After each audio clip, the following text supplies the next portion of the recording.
Hello and welcome to Big Red Journeys, and on today's journey we're going to check out MoPop, the Museum of Pop Culture here in Seattle, Washington. It's a museum full of everything from science fiction, movies, music, and a whole lot more and everything in between. Authentic memorabilia, items worn, used by very famous people, and of course movie history and art history as well. So we're going to have a good old time here, so if you care to follow along with me, let's go. Entering into the MoPop Museum, greeted with some more of the architecture, the silver and colored metal walls. Tickets right now, general admission's going for $33. Seniors $29, student $29, military $26, youth $23, and children 4 and younger. And of course, members are always free. But first thing we're going to go into is on the first level. It is the Science Fiction and Fantasy Hall of Fame, the SFF-HOF. Some props, items from some of our most memorable movies and films. Look, the jacket that Sigourney Weaver wore. He has Ellen Ripley from the film Alien in 1979. Look at that. That is amazing. What is this? This is a original Mark III stunt helmet mask from the film Iron Man from 2008. So this is what the stunt actor would wear in certain scenes when he's replacing Robert Downey Jr. Unless I got something from Back to the Future, I think this is probably going to be my most favorite thing of everything here in the museum. And we just got started. An actual lightsaber and severed hand prop from The Empire Strikes Back. That is absolutely amazing. Look at this. And of course, if you know anything about it, that was just a bunch of plumbing pieces that they put together, pieces from a like the low lights that they would hold as well from the old-timey photograph cameras, you know, where it flashed the bulbs. Pieces mixed together to create that lightsaber that we know and love. And then just the fact of the severed hand right there, this right here alone is worth admission. An actual tunic worn by Leonard Nimoy as Spock on the set of Star Trek. Just to own a single piece, a single item of one of these would be amazing. A program costume from Tron 1982. If you were a fan of the original Lost in Space series, you got the costume and spacesuit worn by Billy Mumy as Will Robinson. No danger here. But look, wow. This is the hand annotated script from Ridley Scott for the movie Alien.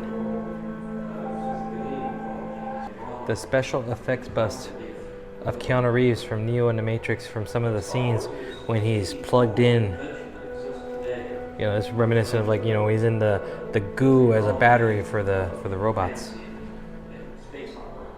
The actual jacket worn by Captain Nemo, James Mason, in the film 20,000 Leagues Under the Sea, one of my favorite films of all time. Look at this, even still got the decent of the gold trimming on there. This is amazing. Huh. This is a cute one.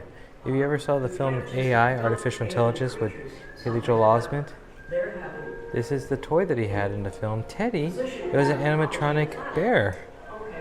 Oh, so cute. And you can see all the puppetry wires that they pull and plug on him to make him move. Fans of Tolkien and of the Lord of the Rings series will appreciate this. This is one of the swords swung by the 9 ringwraiths, which, if you're not familiar, those are those screeching guys that fall along with the ring that Frodo has. Look at that. Look, and is this what I think it is? It is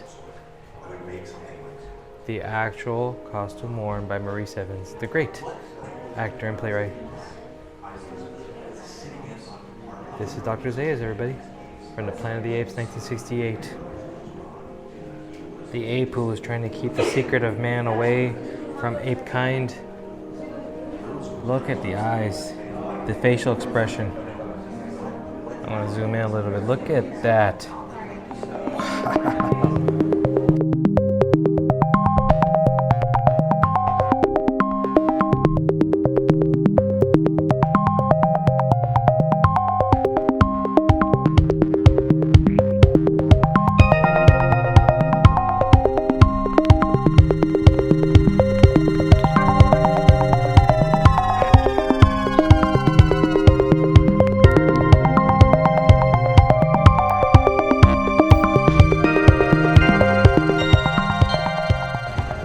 head up to the second level. Up here we're gonna have all galleries, Sky Church, and the MoPop shop.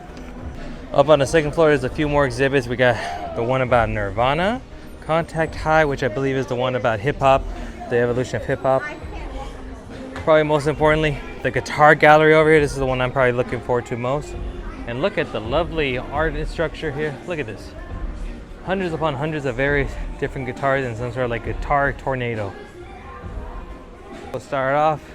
Well, it is Seattle and it's almost 4:20, so I guess we'll get a Contact High. Pretty cool the way like the old slideshows used to be. Some of the legends I see. I saw Eazy-E. There's Spike Lee, LL Cool J's around here. Beastie Boys right there. The early days of hip hop and the street culture in the 60s and 70s. You can see them. Early 80s, the rise. Oh, look at this, Run DMC in them early days. There's a famous photo right there, that of the Notorious B.I.G. when he's wearing his crown and necklace on the cover of Rap Pages magazine. Unfortunately, there's a little bit of glare coming off of it, but I'm going to try my best. But this is an actual suit worn and owned by the Notorious B.I.G., including some of his shoes right there and his cane. The old Yo MTV promotional jacket, Yo MTV Raps, late 80s. Speaking of leather jackets, I don't think any other girls wore them as good as Salt and Peppa. And there they are, all three of them together. And actual turntables and mixing owned by the great Grandmaster Flash. Tupac Shakur, one of his photos. And here's some more. And of course one of them ended up being on the Rolling Stones cover.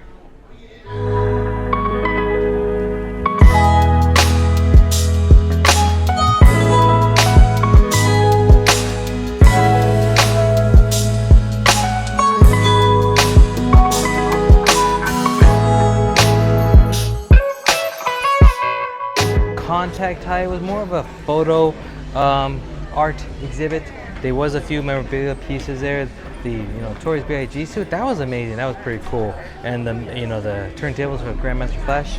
But I see things here at Nirvana. This one taking punk to the masses, and I have a feeling we're going to enjoy this one a little bit more because I want to see more memorabilia, more Hall of Fame items, more things that were owned or used.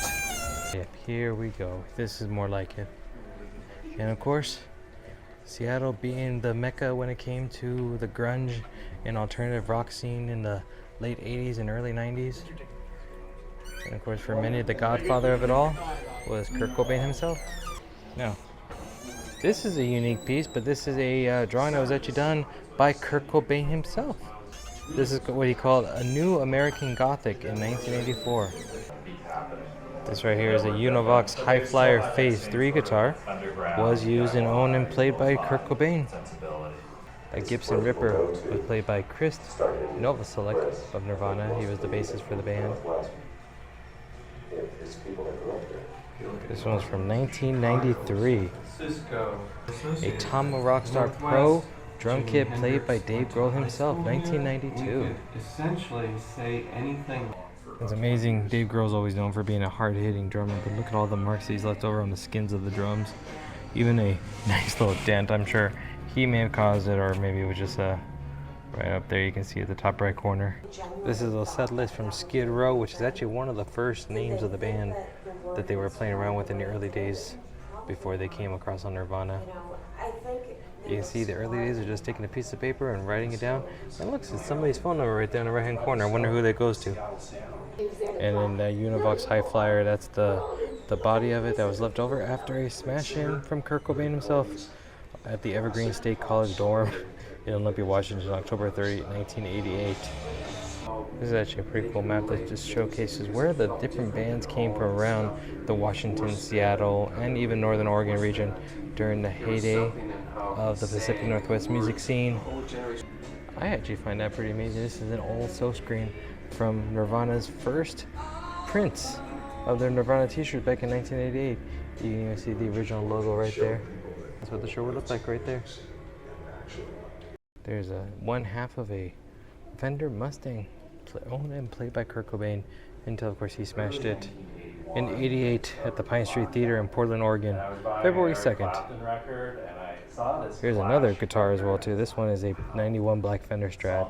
This was owned and again smashed by Kurt Cobain during the recording of Endless Nameless during the Nevermind sessions, May through June '91.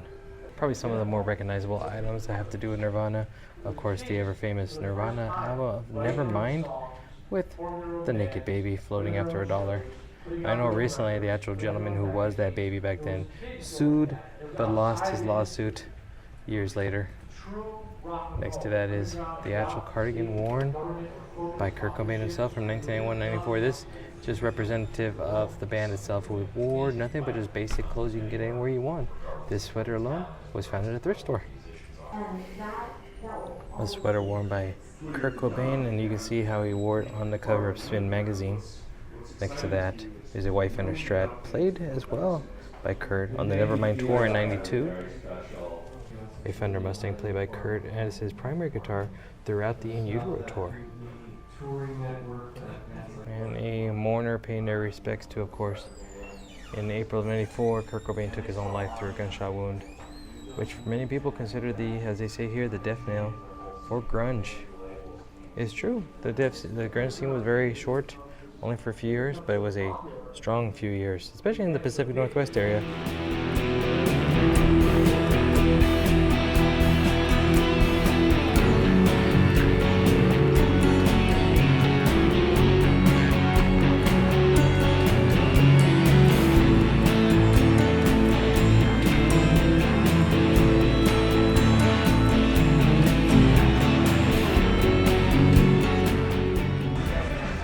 Next up is the guitar gallery, and I think we're going to be in for a treat here, because look at this. We got some guitars. Buddy Holly's acoustic right there, a Thunderbird played by Muddy Waters, Carrie Brownstein, the Magic Sam Fender Stratocaster, got a guitar by Bonnie Guitar, and Woody Guthrie. Bonnie Guitar, a 1951 Martin 518, custom Guild S200 Thunderbird of Muddy Waters. And then we'll go back on this side, but look, I didn't even realize it. You can see how his guitar, this is Buddy Holly's guitar, of course, has leather covering all around. Look at that. I didn't even really get a good look of it. 1951 Fender Broadcaster of Stevie Ray Vaughan. Nancy Wilson 65 Fender Stratocaster. A 64 Fender Jazz Bass of Noel Redding. A 65 Epi Casino of Howlin' Wolf. This is one of my favorite guitars of all time, the hollow bodies.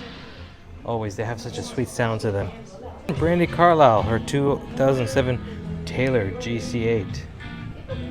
And Taylor, of course, a famous brand in San Diego. One of the quintessential best guitars around. Dan Armstrong 88 G1 of Greg Ginn. I like the translucent body. A 28 Nashville style Ford Tricone of Tampa Red. I like the last name. Hank Williams' own 51 Gibson Southerner Jumbo acoustic guitar. Interesting costume choice worn by Nicki Minaj in her Hardwired music video. And an outfit worn by Cardi B for the Femme Forward Music Concert 2019. Look at those long tassels that go on the sides. Probably most people associate Seattle with the grunge scene, but truly, Hendrix was the one that really brought the music scene to Seattle. Let's take a look at some of these. This jacket right here was worn by Jimi Hendrix himself. Studded with silver and turquoise medallion during his performance at Rainbow Ridge at the Haleakala crater in Maui, Hawaii. Martin D45 acoustic that was owned by Jimi himself and kept in his New York apartment in Manhattan. You can see the abalone inlay around the edging as well as around there in the middle. Another item owned and worn by him, this purple satin vest from 68 to 70. including his last European performance at London's Royal Albert Hall in '69. Here's some actual writing from him. This is from a stationery pad from his stay at the Beverly Rodeo Hyatt House, who he stayed there for a few weeks, and he wrote his lyrics to Valleys of Neptune, Horizon. As you can see, he was a busy man, traveling state to state, city to city on his tours. So whenever he had a chance to sit down, write, and be creative as way he did, he had one when the Isle of Wight, when he was doing the music festival there. This is an actual fragment from Jimmy's guitar when he smashed it up at the Monterey International Pop Festival in '67. Look at that. That's history right there, guys. The majority of the body of a guitar that he played at the Savile Theater, his last European show before going back to the US.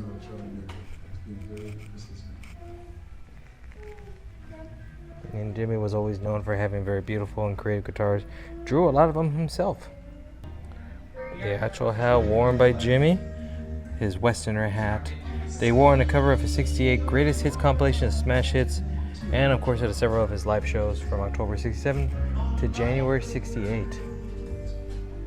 Necklace worn by Jimmy himself. You can even see a photo match right there to the left. Jimmy always had a style about him. Classic of the '60s and '70s. Mixing board made this custom mixing board '69 for Studio A and Jimi Hendrix Electric Lady Studios, designed for 24 mixing channels, but then it was upgraded to 30 at Hendrix's request. That was an amazing exhibit, being that close to history. You got the musical instruments, but you know what I like most is actually the pieces of clothing and article, because in some weird way that makes it feel like they're more human. Not just like these godlike figures that we've kind of placed a lot of celebrities on. Reminding at the end of the day, they were born just like us, lived just like us, raised just like us, but yet they're famous. But at the end of the day, they still put their pants on one leg at a time. So that was cool to see their types of articles of clothing there. Next up, indie gaming revolution. I don't know much about gaming, so this might be a quick one for us. But let's take a look. I already like the room though. Look at this. Looks like I just see a bunch of tablets and PC games you can play with. The designing of characters for games. Oh well, at least the room looks pretty.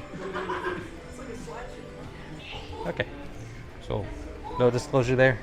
Some of these games are a little, if you have little ones, you may want to keep them away from this game. There was some NC-17 content in there for sure. Including some nudie magazines, which was very interesting for a video game. So parents, just be mindful, watch what your kids are playing when they're in that room. So we're gonna go. I believe there's a couple more galleries up at the second level, then there's a third level, and then gift shop, as all things do. They got this one large room over here. What they've been doing is that they've been playing like music video, like concert footage up here on the wall. There's a gift shop over there. So this is Podesta Santorini. Never heard of it. But over here we got the South Gallery. So this is going to be about sci-fi, fantasy, and horror. Oh, we'll go start off with Infinite Worlds of Science Fiction. Looks like we got to go down some stairs first. This is armor and helmet, all worn by Michael Biehn, Corporal Dwayne Hicks, from the film Aliens in '86. Yes, it is. Look at that. Prop shotgun as well, the pulse rifle, and a bandolier of grenades as well. Oh, one of the xenomorph eggs. Is this a real one? So that's a concept painting from the film Alien. We got Alien Egg from Alien Resurrection, which is the '97 film, and some of the facehugger concept art from '79 before the film was made. Yeah, the real facehugger is a little scarier than that.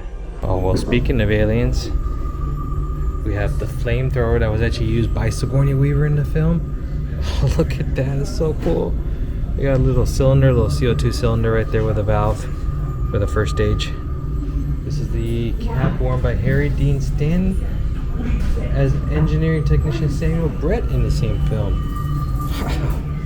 And the spear gun used by Sigourney in the same film, Alien. you can see, like, I'm taking a look at it. I've owned spear guns for fishing that look very similar to that one where you put the hook, the collarbone of the band, and stretch it down to the other side. Like, that is, and all they did was kind of plastic meld or metal weld the top portion right over there to give that futuristic-y look. Sometimes prop makers are very ingenious people, just taking some ordinary items and making them extraordinary. The Nostromo Refinery Tower, this is the filming miniature that they would use in the film. So of course with some of the bigger sets that they didn't have the ability, this is of course before CGI as we know it. So they would usually take a smaller model and then film around it, making things look smaller and bigger comparatively.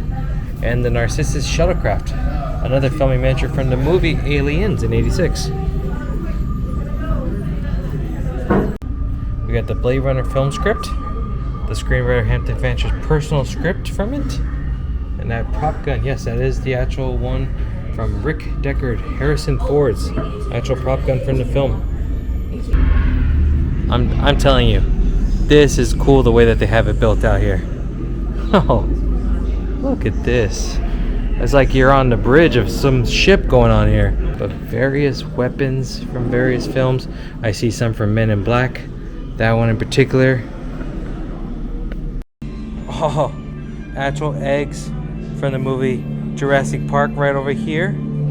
Oh, wow.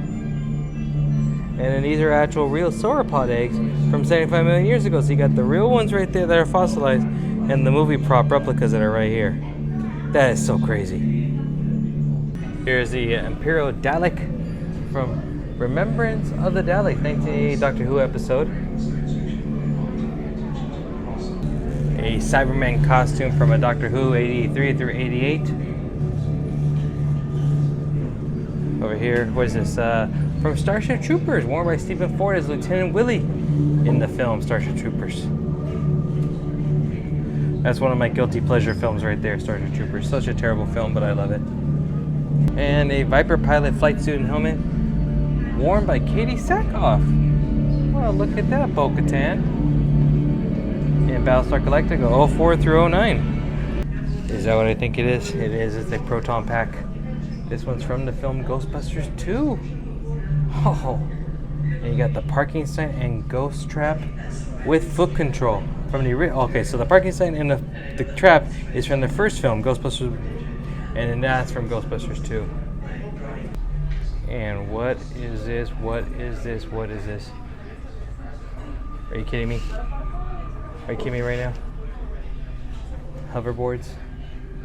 This one is the actual one used by Michael J. Fox in Back to the Future 2.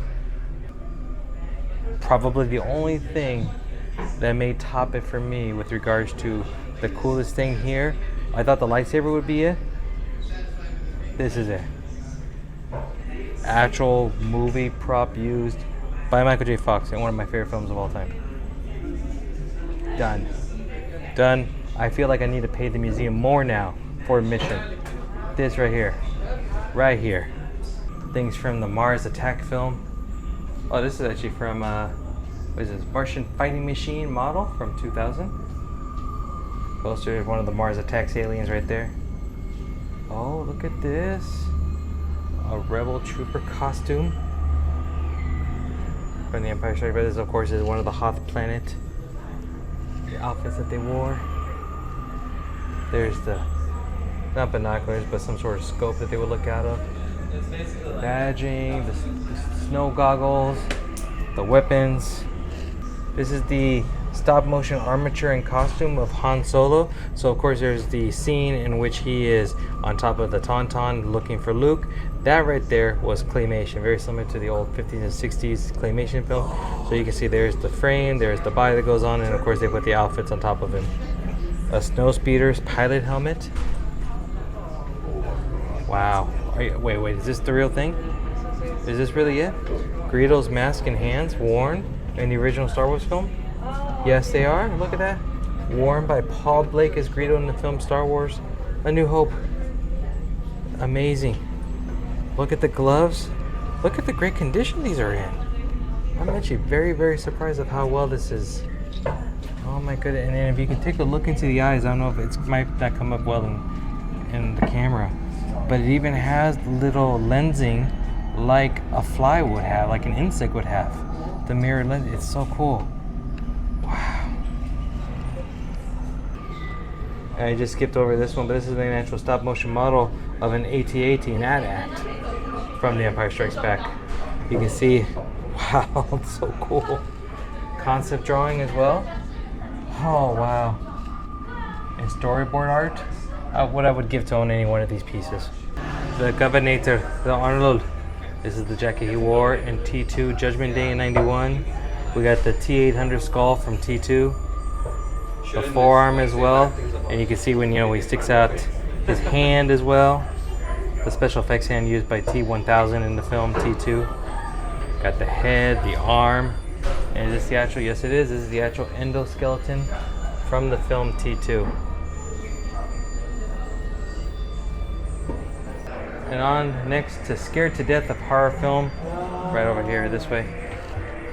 But before we do, Dad Room. Go to the Hall of Fame one, check out Nirvana, check out Jimi Hendrix, and check out that room. That's the guaranteed ones you have to do. You'll get your money's worth, trust me. This one we're probably gonna skip through because neither one of us are fans of horror films. We'll stop and take a few pictures and things, but we'll probably skim through a little bit. I feel like I'm in a spirit warehouse. What is this? I'm expecting the thing to pop through. Or is this the poltergeist? Items from the Blair Witch Project. The recorder. The Blair Witch symbol thingy. Turn into a horror girl. Oh, the axe from the actual Shiny. Jack Nicklaus held the axe. That's actually a pretty cool item. One of the face huggers from Alien. Oh, the costume that Wesley Snipes wore in Blade. This looks like something from, what we got? Frankenstein.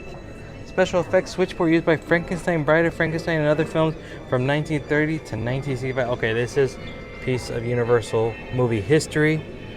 This is actually pretty cool. Wow. Boris Karloff may potentially have touched this thing before. That's pretty cool. Costume, mask, and machete used by Derek Mears as Jason Voorhees from the 2009 Friday the 13th film.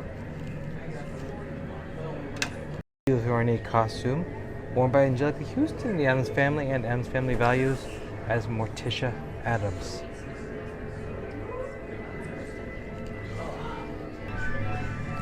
One of the Alien full suits, the Xenomorphs from Alien.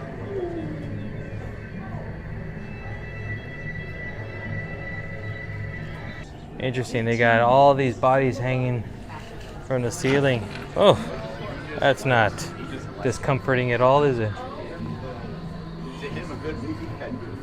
Oh, wow, look at this. Coveralls worn by Tyler Mane as Mike Myers in the Halloween 2007 film. Yeah, I saw something about here. There's some zombie-esque things over here on this side. Oh, wow, look at this. Oh, it's a dress worn by one of the zombies. Elaine Baker in Michael Jackson's Thriller 1983 music video. That's pretty cool. Oh, they got some of the severed heads from The Walking Dead 2012. Wasn't this yeah, these were the governor's fish tanks. I remember this, yes. And some of these would actually move. These were like his enemies or something like that, or people they end up turning. And some of them would actually move and blink, like, because the zombie head itself was still, I guess, kind of alive. Oh, and here we got a little scaredy house thing to give you that cool feeling of being attacked by zombies. That's great. I love the immersion, love the aspect of things. Leaving here, gotta do a few more galleries, but this one is an interesting one. You have to definitely be a fan of the horror, scare drama, but it was still cool to see like authentic props and items used and worn in various shows and films. That is amazing. Due to the goriness aspect of things and the low fright level, if you have little ones that might be a little too sensitive to that, you may want to skip it, or heck, if you yourself are too. I myself, my heart was getting a little raced. It kind of felt like being in one of those scare houses too, the way it was dressed. Great A job on the theming. Problem is, it was too much theming. One of the last ones we're going to check out is Fantasy Worlds of Myth and Magic. Looks like a big door that belongs in the Shire somewhere.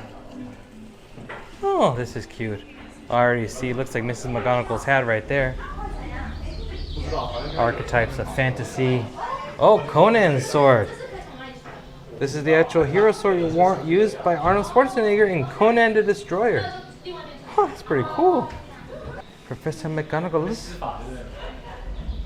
Her hat worn by Dame Maggie Smith as Professor Minerva McGonagall in the Harry Potter and the Sorcerer's Stone. Got a Scott Pilgrim versus the World. Never saw that film, but I know this is like his weapon or something. Like he plays music and it shoots something, I think. I'm not sure. But there's his Rickenbacker bass. Oh, this is pretty cool. I really do like the high arches ceilings. Very good theming. I mean, this is honestly worth admission for these types of things. We have a dungeon over here with an actual dragon with the invisibility cloak over here. Actual outfits: the Cowardly Lion's outfit and the guards of the Wicked Witch. Oh my goodness. How did they get all these great items? Seriously. The outfits worn from Harry Potter. You got Gary Oldman as Sirius Black, his tattered wardrobe they wore. Dumbledore's outfit. The original one, Richard Harris from the original Chamber of Secrets. And then the beautiful Beauxbatons, their outfits. The Academy students wore those. Various weapons of mass dwarf destruction. Got battle axes, the Spider's Bane. Grenades used by the Riddler, aka Jim Carrey in Batman Forever. You can even see, if you look at the mirror on the background, you can see the question mark that they put on the back. From the more recent Dark Crystal TV show that was on Netflix, I actually enjoyed it. Did not carry the same weight as the movie did, but I enjoy it and I really do hope they bring it back one day. The Book of Thra. Look at that. The lectern stool and the library books and various things from the Dark Crystal, again from the TV show from 2019. It's Brea, the puppet from the same show, Age of Resistance, Dark Crystal. Look at that. Wow. A first edition book of J.R.R. Tolkien's Fellowship of the Ring, and including a letter to Professor Bauer, signed by J.R.R. Tolkien himself. And a few items from the Harry Potter films, including a Death Eater's mask over there, the Gryffindor student scarf, a wand. This one, whose wand is this one? Oh, that's actually Lucius Malfoy's Death Eater mask. That's Luna Lovegood's issue of the Quibbler. That's actually Dumbledore's glasses. And that's his wand. That's actually Harry Potter's wand from the film. And you can even see, look at that, there's a little light emitting diode on the end right there. Well, that is going to do it for us. We need to get to the gift shop. And how do we do that? I don't know. We'll figure it out right now. So, first glance, feels like a Tower Records in here, to be honest. I've reminiscent of the murals and the graffiti that's on the wall. You got various band shirts over here. Lots of different albums here. You got some Funko Pops, some coloring books. Be More Yoda, Be More Vader. I like that. I should probably get one of those books. Oh, a giant Stratocaster. We got some posters as well too. Some photos you can purchase. Little miniature guitars. These are actually pretty cool. I like that. Look at this. Abbey Road, Journeys, Escape album. Look at Elvis. There's a Paul McCartney's Hofner bass, but with the Union Jack on it. Kind of like that shirt. That's pretty cool. Got the guitar, MoPop, Seattle. It's on a nice thin gray shirt. I would probably end up getting that one. Oh, I got the shirt of the famous Guitar Tornado. $25.99 for this one, as well as you can get on a sweater. Well, my loyal subjects, I hope you enjoyed your time here at the MoPop Museum of Pop Culture here in Seattle, Washington. I had a great time. I hope you did as well too watching the video. This is honestly one of the best museums I've ever been to. Fire none. You know, if you're a fan of anything, movie, music, comic books, I mean, this is, you name it, it's here. And it's just cool to see all the authentic items, the memorabilia pieces, props used, musical instruments used. It brings you closer to some of your favorites, your legends, you know, your favorite musical artists and movie. It's just an amazing time here. So definitely, again, something you have to come see on your next visit to Seattle if you haven't done so already. So speaking of, if you haven't done so already, please, first of all, like this video. Second, subscribe if you haven't done so already. And third, hit the notification bell. And of course, feel free to follow me on social media at Big Red Journeys on TikTok, Twitter, and Instagram, where I'll bring you a lot more content headed your way, including some more videos from my Seattle trip up here. And of course, thank you as always from me to you, and I'll see you on the next journey. Bye-bye, my loyal subjects.